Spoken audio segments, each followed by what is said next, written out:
Allez, salut à tous, c'est Matt, on se retrouve aujourd'hui.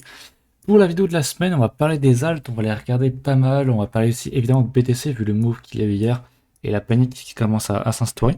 Mais avant de commencer, je fais un petit rappel. En description, vous avez pas mal de documentation, vous avez aussi l'école, si vous voulez la rejoindre, on accepte désormais les paiements en euros.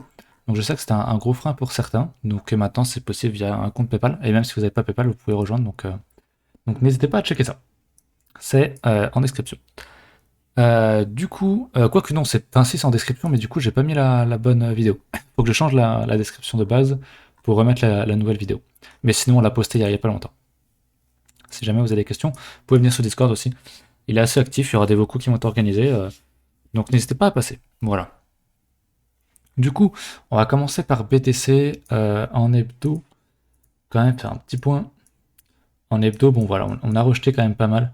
On va attendre la clôture, bien sûr. On avait un TD8 qui était en préparation, du coup annulé, donc c'est pas plus mal, entre guillemets. Comme ça, on n'aurait pas un TD9 ici. Et on clôture en dessous de ce niveau-là. Maintenant, c'est à suivre. Mais voilà, en gros, on est toujours dans un. On va le voir en daily. Mais on est toujours dans le V-bottom ici, on est toujours dans une tendance haussière à court terme. À court terme, j'entends à partir d'ici, on a toujours un V-bottom. On a un top qui a été posé ici, un creux, un top, un creux. Donc on est toujours dans une tendance court terme haussière. Après, bien sûr, quand on dézoome, on se rend compte qu'on est quand même dans un gros range. Donc pour moi, il n'y a pas de panique.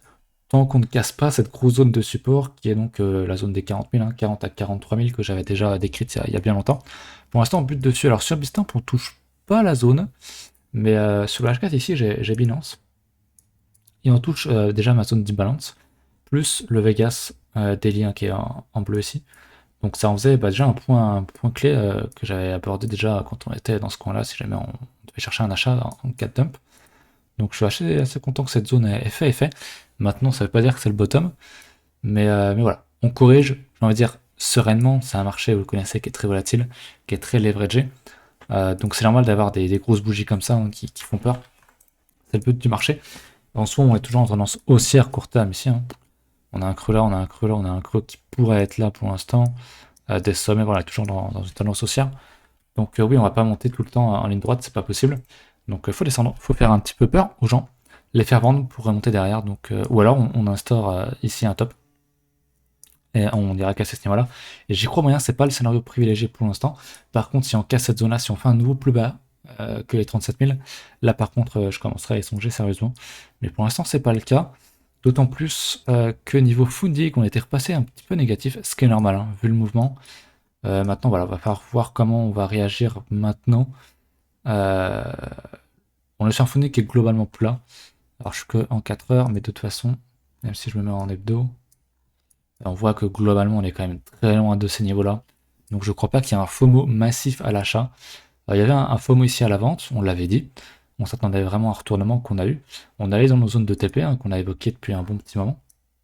Donc voilà, pour l'instant, ça réagit. On n'est pas franchement étonné. Maintenant, moi personnellement, on a parlé ce matin du coup en brief ce matin avec les écoliers, j'allais dire, avec voilà, le bruit de ce matin, le cours de ce matin. Moi, je pense qu'on va réagir dans cette zone. Tilt est un peu moins certain.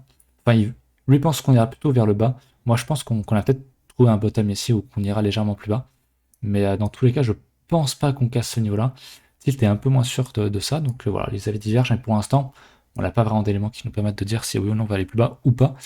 Simplement, voilà, on réagit.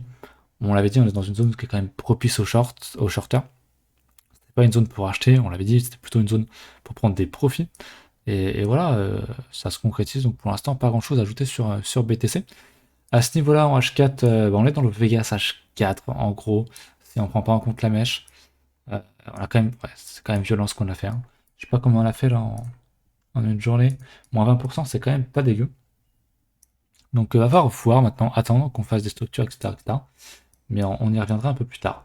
Donc voilà pour BTC, on va passer aux alts du coup. Les fameuses alts. Alors là, j'ai quoi? J'ai OST qui est en plus 26% aujourd'hui, qui n'a pas franchement été affecté hier par la chute. C'était hier ou avant-hier, je sais même plus. Ouais, hier. On est toujours dans son range. C'est pas le meilleur exemple, j'ai quand même regardé à chaque fois. Ethereum, vous le savez, Ethereum qui a quand même pris tarif, qui tient pour l'instant sur clôture. Son niveau de support ici, si on regarde en H4, on est dans le Vegas, c'est quand même assez parfait, on tient très bien ce niveau-là. Donc c'est top, pour l'instant il n'y a pas de problème.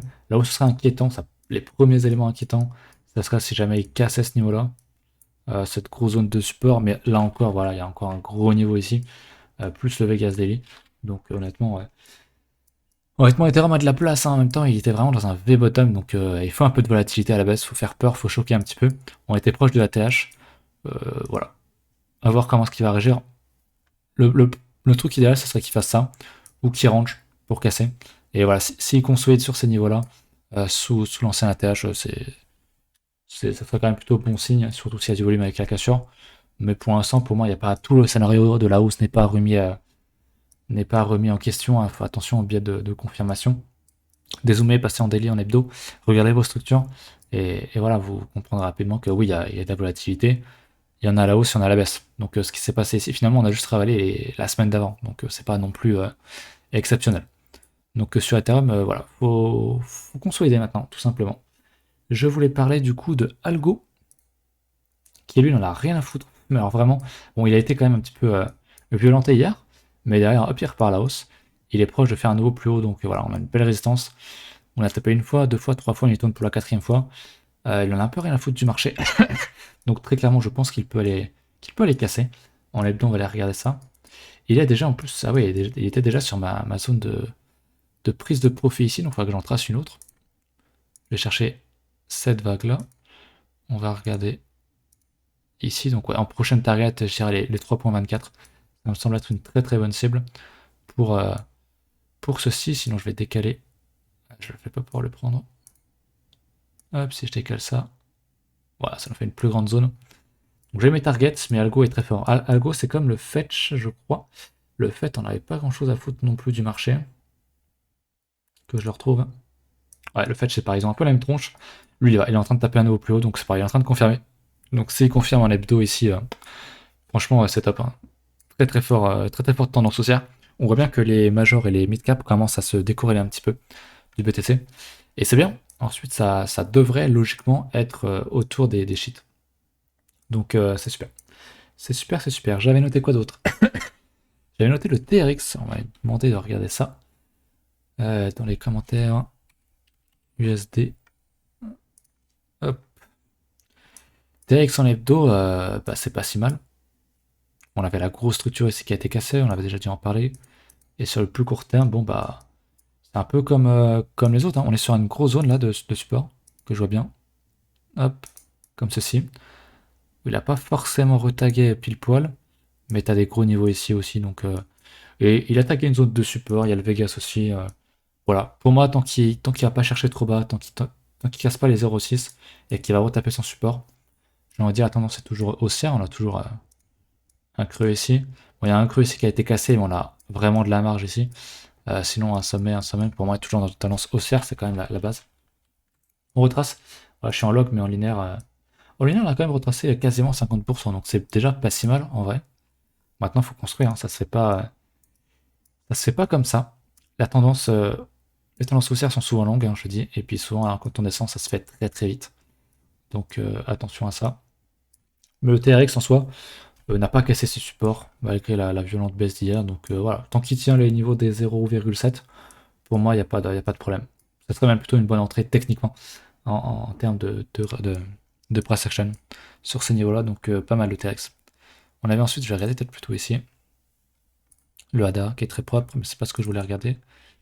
C'était le CSPR, le Casper. Casper qui est très très récent. On va checker en daily du coup. Bon, c'est un peu moins beau. Après, on avait une structure ici, hein. Type bah, double bottom. Tac, comme ceci. Euh, on a une belle zone ici. Alors, je vais pas tracer à la main parce que je n'ai pas dessiné. Mais comme ceci. Hop. On reteste. Donc c'est un niveau de support qui selon moi est à défendre. Qui peut être une bonne entrée. Maintenant on forme aussi ici un double top en cassant ce niveau-là. Enfin si on casse en clôture, ce qui n'est pas le cas du coup. Mais c'est quand même un support. Donc maintenant ça dépend comment tu joues. Soit on casse un support ici, c'est pas bon. Soit on reteste un support et c'est une potentielle bonne entrée. Donc un peu compliqué, la structure est quand même petite, c'est du daily. On n'a pas beaucoup d'historique là-dessus. Moi je serais quand même bien tenté de payer ce niveau-là parce qu'il y avait pas mal de volume Après, il faut voir niveau indicateur, il faut voir comment vous gérez votre trade, hein. Mais si vous êtes entré là-dessus, et que tu as ton stop là et que tu vises beaucoup plus haut, alors je vais peut-être mettre un Fibo, parce que j'adore ça. Voilà, même sur le linéaire, revenir sur le 50%, c'est déjà 27 de risk reward. Je pense que c'est pas impossible et que c'est pas dégueu. Même si tu targetes ce niveau-là, du coup, ça te fait 11, c'est juste magistral comme trade. Donc c'est pas mal. Et puis après, oula, oui, quand même. Ah oui, il y a quand même très volatile ce truc. Donc maintenant, en linéaire, c'est encore plus fou. Si vous cherchez les grosses targets, mais pour moi, c'est un truc qui est potentiellement pas mal. Après, voilà, c'est un cheat. Donc le risque qu'il te sorte en faisant ça est quand même assez élevé. Donc voilà, faut bien gérer son money management là-dessus. Mais j'aime beaucoup, il est très très volatile ce truc. Putain, il a pris de tarif, hein. Pour revenir sur le niveau de clôture ici, il y a quand même plus de 10 000%. Donc c'est... Attention quand même, attention là-dessus. Le algo, j'en ai parlé, j'ai pas parlé du FTM. Je n'ai pas parlé du FTM, qui est lui aussi à l'aise sur des plus hauts. FTM, lui ça j'ai déjà quelques jours qu'il est en train de tout casser. Oui, oula. Hop. Mais c'est pareil, on n'a pas eu grand chose à foutre de la journée d'hier. Il a close sur un doji, donc indécision, mais si je passe en hebdo, hein, les targets elles sont données. La target de ce gros niveau d'extension, donc de ce point bas à ce point-là, c'est donc les traits jaunes, donc à 5 $. Et sur la plus petite extension, donc de ce niveau-là à ce niveau-là, c'est ce qui est un petit peu en bleu, pas en bleu, on dirait un peu du cyan, mais en opaque. Donc c'est les 3,15. Mais je pense que ce niveau-là va quand même être un bon niveau et qu'on peut y aller. Ça me paraît pas irréaliste, je dirais même plutôt que c'est réaliste. Donc c'est très bien. C'est très bien. Je pense qu'on peut targeter ces niveaux-là. On commence à faire de la div ici, mais je pense qu'on a encore vraiment de la place pour aller chercher ces niveaux-là. Par contre, après, ouais, j'irai pas, hein. Si j'achète ça, c'est vraiment pour aller targeter ces zones-là et guère plus haut, quoi. Parce que lui, il a vraiment surperf un petit peu tout. Donc attention, il y a un moment donné où la roue va se retourner. Et c'est bien de TP. Pensez à TP, à avoir des billes un peu partout. Et puis voilà, à bien gérer votre risque. On a une dernière alt que j'avais en tête, c'était le NIR. Le NIR, écoutons, j'ai jamais parlé, je crois. Que j'ai jamais dû évoquer.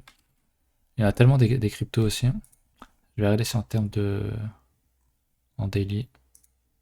Ouais, on n'a pas plus d'historique, donc on a un peu tout sur Binance. Et bah le NIR, lui, c'est pas rien. Lui, rien à foutre. Il fait un peu une FTM ou un algo. Une algo, je sais pas trop. Est-ce qu'on a hebdo? On aura une zone en 3D.